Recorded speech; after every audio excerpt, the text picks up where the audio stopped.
was the encomienda, which the picture of this is in your Schoology page under this chapter. When we talk about the Columbian Exchange, we're talking about a two-way system. Stuff going from the New World to the Old World, and stuff going from the Old World to the New World. But within the Columbian Exchange, from old to new and new to old, there's also a triangular trade. Okay, triangular because it has three legs. The first leg goes from Europe to Africa, and the Europeans bring manufactured goods into Africa to trade. Remember that Africa's main exports during period 2 are gold, salt, ivory, and slaves. Okay, but old world slavery is different than what we're going to see in new world slavery started by the Portuguese. Okay, and we're going to talk about those differences. So they come to Africa. They cannot invade Africa because Africa is too strong. Plus, the Europeans are not immune to malaria. And so the Portuguese, right here, this little yellow country, has to establish trading ports along the coast of Africa in order to get to Asia. Okay, so they only have this coastal line under their control. And so in these trading parts, they show up and they bring manufactured goods like guns and alcohol. Okay, now the influx of guns, the influx of this weaponry into Africa is going to be hugely disruptive to the African continent. It's going to lead to bloody regional conflict, okay, especially as the classes in society that are typically captured for the slave trade, like prisoners of war and criminals and debtors, as the Portuguese demand for slaves increases and the number of people at the bottom of society decreases, that means more kingdoms and more tribes are going to go to war with each other so they can capture more prisoners of war to sell to the Portuguese. And also they start grabbing people from the elite classes as they run out of people from the lower classes. And so this is going to be hugely disruptive to the African empires. Okay, but remember, the African empires were far too strong for the Europeans to take them on. So the Europeans could not colonize the interior of Africa. Then in the second leg, the Europeans go from Africa to the New World. Okay, remember, they had gone to Africa for slave labor because the encomienda system, where they had forced natives into slave labor, was not as profitable due to the natives dying off from diseases, as well as being able to more successfully escape from that coerced labor. So speaking of diseases, the big ones you need to know, and y'all, you do need to know these items on this map, and I know it looks like a lot, but it's not as bad as it looks. Okay, you can very easily start learning these different topics, but mostly the ones in red are the most important items that you need to know: where they originated, where they went to, and what were the effects of that cultural diffusion. Were they positive effects, negative effects? Were they demographic effects? Were they social effects? Were they economic effects? Things like that. So demographic effects, mostly going to be catastrophic for the Native Americans. It's going to be bad, right? You get the spread of influenza, diphtheria, typhus, whooping cough, measles, the bubonic plague, tuberculosis, malaria, but most importantly, smallpox. The biggest factor in the decline of the indigenous population is going to be the spread of disease, notably smallpox. That's SFI, y'all. All of these terms are SFI. If I ask you, like on an SIQ, give one example of a negative effect on the New World from the Columbian Exchange, you could say one negative demographic effect was the decline of the indigenous peoples because of diseases. Well, what's your SFI? You got to tell me what disease. You can't just be like, oh, COVID. Like, no, that's not the disease. It's smallpox or measles or whooping cough. Okay, those are diseases that would be SFI for the negative demographic effect that you were asked about in the SAQ. Okay, so this is going to wipe out about 90% of the population in some areas in the New World. Okay, so huge change over time as well. Used to have millions of Native Americans, and then that population decreases drastically over a century because of not only conquest by the Europeans, but also cultural diffusion and enslavement by the Europeans. Okay. In terms of crops from the old world to the new world, okay, you're going to have a lot of cash crops like sugar and coffee that originated in Mesopotamia, in the Middle East and Persia. And they're going to be grown in the temperate climates of the Caribbean and Brazil. Okay, so the establishment of sugar plantations, cash crop plantations. And remember, a cash crop is not something you grow for consumption to survive. A cash crop is grown for cash. It's grown for money. It is profitable. Coffee, very expensive. Okay, well, it's even a drug. Caffeine is the most widely used drug in the world. Okay, more than any other drug, it's caffeine, right? In fact, the Ottoman Empire, y'all, is going to outlaw coffee as morally wrong, okay, because of its effects on like heart rate increasing and as a stimulant, right? But another stimulant that we're going to talk about in world history is the cocoa leaf, which originated in the New World, which is the base for the creation of cocaine. Okay, so lots of stimulants in this Columbian Exchange. Also, sugar is a cash crop. You don't need it to live, although I might make an argument otherwise, but it is very, very valuable. So those come from the old world, but they're going to be grown where? In the new world. For the benefit of who?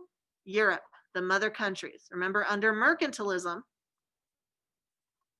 the Native Americans and the Africans who are doing the work, they're not benefiting from it. They're not getting any of that profit. The colonies exist to make the mother country rich under mercantilism, government control of the economy. Okay, no supply and demand, no invisible hand of the market, no capitalism, just mercantilism, government control. Some benefits from the old world transferring in, things to the new world would also include the diversification of food, okay, particularly meat sources for the new world. Remember that the new world didn't have a lot of beasts of burden. They didn't have a lot of, they didn't have cows or cattle or sheep or pigs or horses. They had llamas and alpaca, and that was it. So that was bad for their agriculture. Their agriculture was very inefficient because humans had to do the labor. Their trade was very inefficient because they didn't have beasts of burden to help them with that. But now they have the arrival of a new food source, a new protein source with cattle, sheep, and pigs. Now the horse is going to be very helpful in preserving Native American culture, because the arrival of the horse in the New World is going to allow for the Native Americans to more successfully escape, not just as individuals, but as a culture, to North America, to the Western plains of the United States. So y'all may have an idea of Native Americans as, oh, they're on a horse and they're in the plains and there's a bunch of buffalo. That's where we get that idea, because the Native Americans from the once mighty empires of the Aztec and the Inca had to flee the conquest of the Europeans. And so they moved into the middle of North America, where they were left alone for a little bit. Okay. And so they converted to a new lifestyle, a nomadic lifestyle on the pasture lands, hunting buffalo on horses, and thus were able to survive until the United States with Manifest Destiny starts moving into the Western coast. But that we'll get to that eventually, and you'll talk about that a lot next year. Okay. So then moving on to the stuff from the New World that went to the Old World. You're going to have some benefits and you're going to have some detriments for this. Obviously, the Old World's going to get a lot of money, right? Gold, silver, cash crops. Under mercantilism, it benefits the Europeans because the Europeans are the mother country of these colonies. But even China benefits from the Columbian Exchange, not because they're colonizing in the New World, okay, but because they're selling stuff to the Europeans. And how are the Europeans buying Chinese goods? By all the silver and gold that they made in the New World. So China gets a lot of that silver, okay, a lot of that bullion from the Columbian Exchange, not directly, but indirectly through trade. Okay, new discoveries in the New World in terms of cash crops include cocoa and tobacco. Okay, that had not been in the Old World. They discovered it in the New World, and it's going to be very, very popular. So we get chocolate from cocoa, pipes and cigarettes. That's going to be a very popular cash crop that's grown in the New World for consumption in the Old World. So it's yet another cash crop. Again, not grown for consumption. In terms of food crops that are grown for consumption, the most important one is potato. Y'all, the potato is hugely influential in world history. I think it's even one of your ID terms for this unit, right? So I'm sure y'all looked at the terms, you're like, did she seriously put potato? Is potato one of our vocabulary terms for this class? Yes, it is. Okay, and you're like, yeah, I know what that is. It's delicious. Okay, well, yeah, you have to talk about the context though of why are we learning about it in world history? Okay, population boom. Just like the banana in Africa, as it was diffused out of Madagascar by Indonesian seafarers in the year 500 or so, the potato is going to be a hit in Europe, particularly in Russia and in Ireland. Okay, because the potato can grow anywhere. I don't know if y'all have ever accidentally grown potatoes. Like maybe your parents buy a bag of potatoes and they put it in the cabinet underneath the kitchen sink, and then like months later you go back and it's growing stuff. Potatoes are stupid easy to grow, and they're also full of calories. Okay, so they can grow underground, which means they can grow in frozen temperatures like the tundras of Russia. All right, and so that's going to allow for a population boom that picks up in Europe. And also cassava, which is another crop from the New World, is going to lead to a population boom in Africa. And that's going to help to defray the severe depopulation that they face as a result of the asiento. Okay, sweet potato, it's another potato. Pineapples, y'all, pineapples are so expensive. Like they're bougie. Like people would rent them in Europe during this time. They would rent a pineapple, not even to eat. They don't even get to keep it. They rent it for an hour or so to host a party so that people can come and look at their pineapple. So if you think about it, SpongeBob might be like a millionaire. Okay. Just imagine you go to a party and they're like, y'all, okay, check this out. And you're like, okay, it's spiky, citrus, whatever. But it does belong on pizza. Tomato. Can y'all imagine pizza without tomatoes? Can you imagine Italy, the home of spaghetti, without tomato sauce? Well, tomatoes came from the New World and then diffused into the Old World. So this is a huge benefit for the Europeans, this whole colonizing the New World thing. They get money, they get food, they get population boom, they get clout and glory for their empire. Okay, it's mostly going to be negative for the Americas and for Africa, however. Now we see all these diseases down here and we're like, okay, so a lot of diseases came from the Old World to the New World. Well, did the New World diffuse any diseases to the Old World? Now, back when I was in school forever ago, they taught us that syphilis, which is a sexually transmitted disease, came from the New World and then was brought back to the Old World through the Columbian Exchange. Now they're finding some different evidence saying that actually syphilis might have originated in Europe and didn't come from the New World. Okay, so the best thing to do in that case is just to argue lots of diseases came from the Old World to the New World, and they had a huge negative effect. There was no disease that came from the New World to the Old World that killed off 90% of the Europeans. Okay, it didn't work in a two-way street. It was one way, okay, when it came to that effect. So first leg, Europe to Africa, manufactured goods. Second leg, Africa to Europe. This is where we're going to have the Middle Passage, or the Asiento. And y'all, I have done a lecture series on on Africa in the Atlantic world. It's in the old imperialism folder. If you go on lecture series and you scroll past what we've done for America, it'll say asynchronous in all caps, and they'll have 3 videos on that chapter on Africa and the Atlantic world. So I really need y'all to watch that. It includes the notes. I really need y'all to watch that because that's a part of this unit and you will be tested on it. And some of it we're going to repeat here synchronously as well. Okay, so this is the second leg with the Middle Passage. Then what goes from the New World back to Europe in leg 3? Profit, cash crops, gold and silver, raw materials that are then brought to Europe and manufactured. Sugar gets turned into rum, which is a form of alcohol. All right, and then they continue creating guns and other trinkets and clothing, which they then take down to Africa to exchange for more slaves under the Portuguese, back to the Americas. And it's just a continual cycle. That's why it's called the triangular trade, is because it has 3 legs. You are responsible for knowing the legs, the direction that they go in, and what was exchanged on those legs, as well as the effects of that exchange. Are we good so far? All right.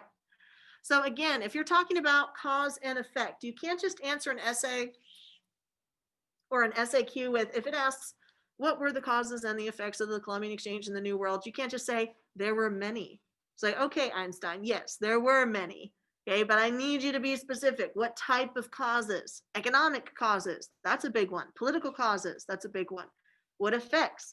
Social effects, economic effects, political effects, demographic effects. Were they positive or were they negative? Were they mostly positive or mostly negative, with a little bit of positive and a little bit of negative for both? Okay, that is a complexity if you say mostly good or mostly bad, but here's some exceptions. Okay, so for Europeans, it's really easy to argue that it was mostly beneficial. You really can't argue the other side of, oh, it was mostly bad for the Europeans. The only real negative consequence that we see from this is inflation from the price revolution as Spain gets flooded with more gold and silver. But for the most part, they're coming out ahead. Okay, the Europeans get an improved diet. What is SFI to back up that claim? The potato. Okay, you can't just make a claim and say, oh yeah, it was mostly positive for the Europeans. Like for instance, they got an improved diet. Well, give me some evidence. What was improved in their diet? Well, the potato led to a population boom, but then that population boom also led to inflation and the price revolution, which was bad. Okay, for the rich people, at least it was good for the middle class. The Columbian Exchange led to increased wealth. Well, what evidence do we have of that? What SFI could you put for the increased wealth of the Europeans?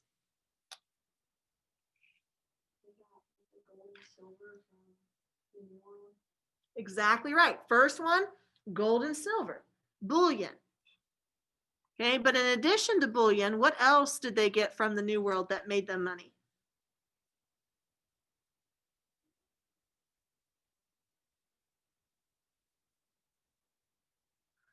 Raw materials like cash crops, tobacco, sugar, coffee, all of those are cash crops that are grown for profit. So they're making money off of that. And then the rise of global empires. Global means we finally, for the first time, have all of the empires connected. They all know about each other. What's notable about this is that there's a change over time. The mighty empires of the Aztec falls, the Inca falls. Eventually, the empire in Mali is going to fall to the Songhai people.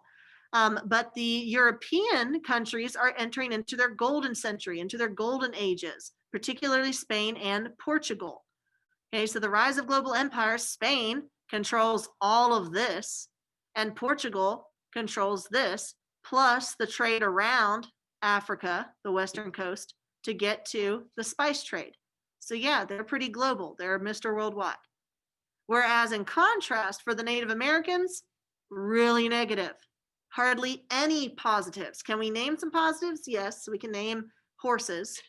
Okay, but that's pretty much where it ends, right? It's like, yay, we got horses and we got beasts of burden, but we're literally dying from disease up to 90%, plus being conquered, plus being killed, plus being enslaved.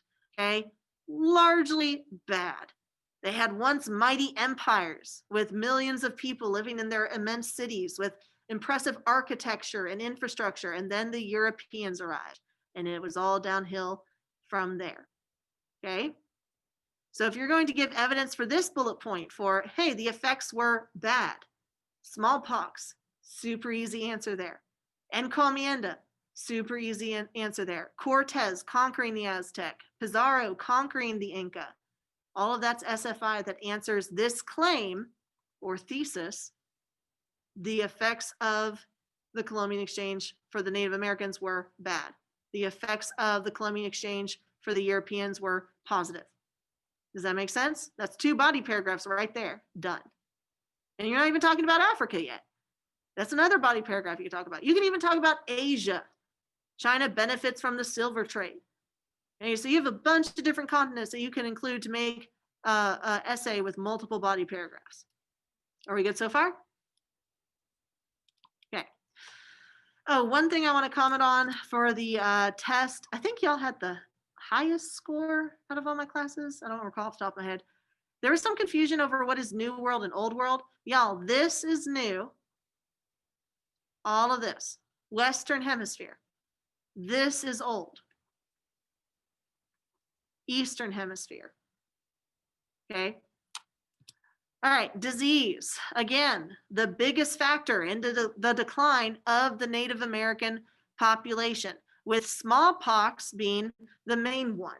Okay, so you have to mention smallpox if you're going to talk about disease in the New World, but you could also mention malaria and measles and typhus and all that. But smallpox was the big one. Now, did the Europeans purposely spread disease when they first arrived? No, they didn't know about the New World. They didn't know about the lack of immunities in the New World. It wasn't like they came in with little vials marked, smallpox and then started, spreading it.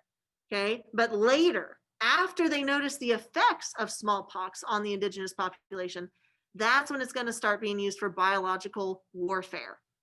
Okay, including when the English settle in the original 13 colonies. Okay, they're going to have a lot of conflict with the Native Americans, and they're going to use smallpox as a method to wipe out the Native Americans so they can claim native land. For instance, calling peace treaties. And during these peace meetings, you're supposed to exchange gifts as a sign of goodwill. Well, some colonists would actually cover the blankets with smallpox. They would rub it on people who had smallpox and then knowingly give those blankets to the Native Americans, knowing that it would wipe out their population and thus make it easier to take their land. Okay, so at first it's inadvertent and eventually it's used as a strategy. Similar to how the Mongols used to catapult diseased bodies over fortifications in order to weaken a city under the siege. Okay. Now, again, like we said before, back in my day, we were taught that syphilis originated in the New World and then spread to the Old World, although now we're getting some different conflicting information about that as we get more information. So I would just say if you're going to focus on disease, then it's going to be mostly from Old World to New World. And you have plenty of examples to back that up. Okay. I've included this picture of me waking up in the morning for comic relief. When we talk about diet, okay, when we talk about the food sources that they have and New World versus Old World, the potato originated from the New World, but it's going to be very positive for the Old World. Why? Cause and effect, population boom. More food means less people starving, which means they live long enough to make babies, okay? So the potato is going to become one of the most important staple crops in Europe after the discovery of the Columbian Exchange. Remember, a staple crop just means the main food that they eat, the main food that they consume. Cash crops, not a staple crop. Okay, corn is not a cash crop, it is a staple crop. Tobacco is not a staple crop, it is a cash crop. It is so important that you keep those separate, because I'll tell you every single time, I'll give like a what I think is an easy multiple choice question or an easy SAQ where I ask like name a cash crop as an SAQ, and someone will inevitably put down corn, and I'm just like, so please don't put down corn as a cash crop. Like y'all are writing down your notes, like corn and then a big X through it. Other foodstuffs that came from the New World to the Old World included corn, again, a staple crop. Pineapples, really bougie, tomatoes, vanilla. Chocolate is a food, but it's going to be a luxury. You don't get chocolate like you see today where you can just go anywhere and buy a chocolate bar for super cheap. It is for rich people. Okay, so tobacco is a cash crop. Vanilla is a cash crop. Chocolate, cocoa beans, cash crop. Coffee beans, so let me specify that's coffee, is also a cash crop. Okay, they're grown for profit because they're very profitable.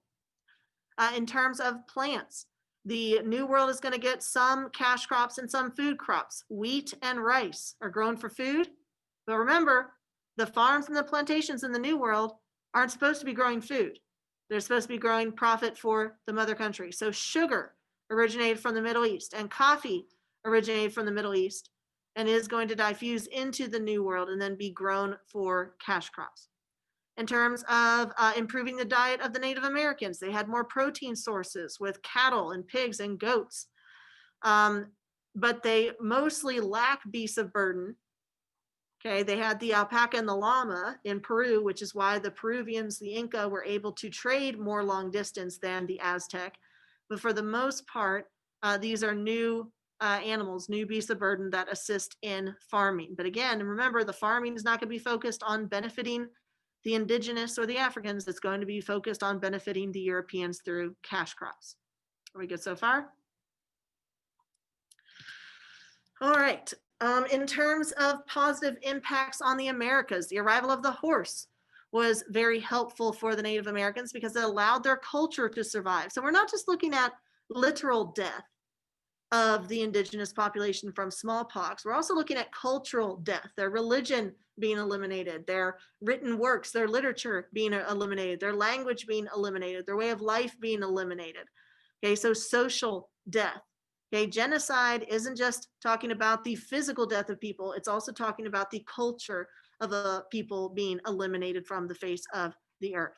Okay, so the Plains Native Americans in what is today the western, the Midwest of the United States, are going to utilize the arrival of horses to develop a new horse-based culture, a pastoral culture. They are not growing their own food as crops. Okay, instead they're nomadic and they're on horseback and they hunt and gather. So hunting buffalo. So they're able to escape west and preserve their culture out there to escape the Europeans' exploitation. Now the turkey originated in the New World and it's going to be very popular in Europe. But did y'all know that the turkey was almost our national bird? Yeah, what's our national bird right now? Right, the bald eagle. Now, I don't know if that would taste delicious or not, because they're endangered, so you can't eat a bald eagle. I know turkey's okay. I prefer ham or duck. But Benjamin Franklin said that turkey should be our national bird. He was a turkey stan, right, as the kids say. He believed that they were majestic, noble creatures. And I'm just over this. I'm like, gobble, gobble. But instead they went with the bald eagle. So I'd imagine that if they had gone with the turkey, then we wouldn't have been able to eat them. But they are pretty impressive birds. They're huge. Yes, Mahan, I see you have your hand up. Oh, is that an accident? Okay, I got you. In terms of the slave trade, the asiento, remember that the asiento was established by the Portuguese. Let's look at causes for this. Why would the Portuguese buy slaves from, or enslaved peoples? Why would they buy people from the western coast of Africa and move them all the way across an ocean into the Caribbean and into Brazil? Well, the Spanish had conquered the Native Americans and established the encomienda. So why wouldn't they just use the native labor force that they had conquered?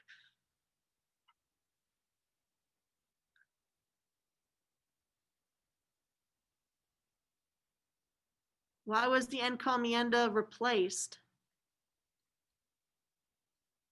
Okay, now you got to be specific, Elizabeth.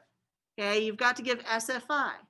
Okay, what was it about the Native Americans that made, yes, exactly. Okay, so the encomienda was replaced by asiento because the native population was being wiped out by smallpox. And also they were more successful at escaping the encomienda because they knew the area, they knew the language, they had a social support network.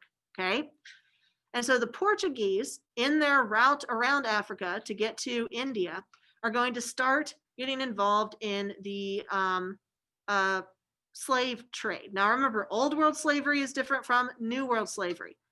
Okay, slavery had existed prior to 1492, but it was different. Remember, the original major source of slave labor had come from the Kievan Rus up in Europe. That's where we get the name slave, from the Slavic peoples in Europe. So old world slavery was not based on race. It was based on your position in society, typically peasants or people from lower classes, prisoners of war, criminals, debtors.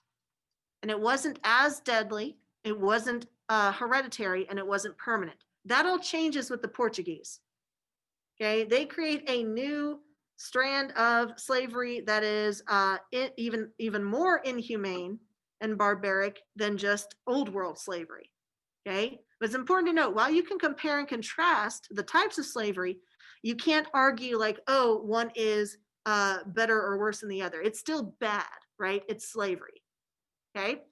So with the Asiento, the Portuguese go in and they purchase people who have been captured and kidnapped by slave raiders. Eventually, the slave raiders are going to run out of people at the bottom of society, the people who are traditionally a part of that class, and they're going to start snatching up anybody they can, including elite. So this is going to be hugely disruptive to the governments and the society of the mighty African empires that exist, especially in the Western coast, like in Mali. Okay. Now, in this Asiento, this was an incredibly brutal passage from Africa to the Caribbean and to Brazil, the Middle Passage, which would take 6 weeks or longer. And the mortality rate was extremely high. About approximately 50% of the kidnapped peoples from the African continent would die en route to the New World.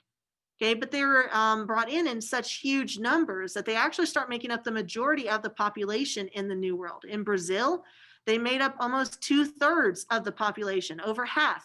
In the modern United States, they made up 1/5 of the population. Okay, but this is a form of genocide because in this African diaspora, millions of African peoples died, mostly those of the male gender, because remember, 2/3, or you may remember this from the asynchronous lectures that I have posted in Schoology, 2/3 of the population that was kidnapped were men. Okay.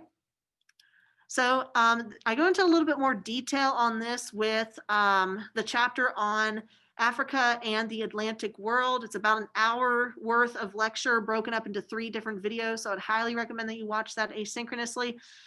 This map just shows where the majority of the kidnapped peoples came from, is along the western coast of Africa, because remember, again, Portugal was involved along the western coast on their way to the spice trade.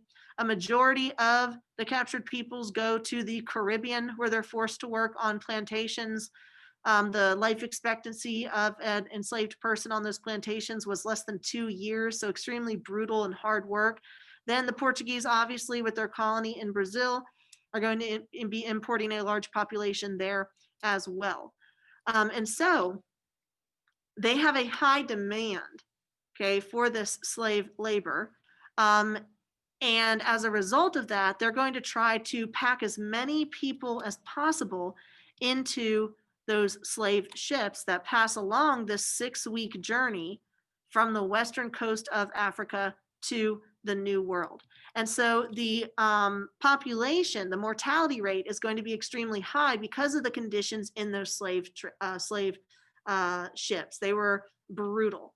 Okay, people packed together and chained together, unable to move, unable to go to the bathroom. They had to stay where they were, okay, and use the bathroom. Very little access to food and water, let alone clean food and water. I have some additional articles and resources on that in the Schoology page as well, if you're interested in reviewing that. For instance, here in the coffin position below deck at the bottom of those ships, they would forcibly pack as many people, the Europeans would, as they could below deck in order to maximize the number of people that they could import into the New World. So for weeks being in a position like that, chained by hands and legs and even by necks, very little exercise or movement whatsoever. Some more images there as well. If you haven't visited the Equal Justice Initiative museum in Montgomery, I would highly recommend doing that if you ever get a chance, maybe after COVID or during COVID. I don't know what their COVID precautions are. Sometimes they host field trips from LAMP there, especially with the seniors. If you're looking at getting more information into this aspect of history, then that would be an excellent resource for you. Also, you do have captive peoples revolting against the Europeans and against the slave raiders, but very few of these revolts are successful for a number of reasons. Number one, Africa is not a country. It is an entire continent.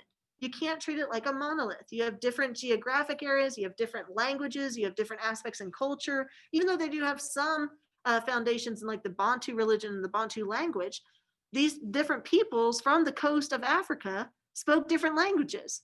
It's immensely difficult to plan even just a regular group project.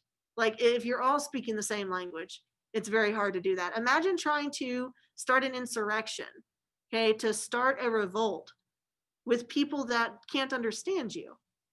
Okay, so that was one of the factors that led to why very few revolts on slave ships were successful. Someone saying in the chat they went there on a field trip to the EJI museum. Yeah, if you've gone to the museum itself inside, and then they also have the monuments outside, it's very emotional. Okay, it's worth going.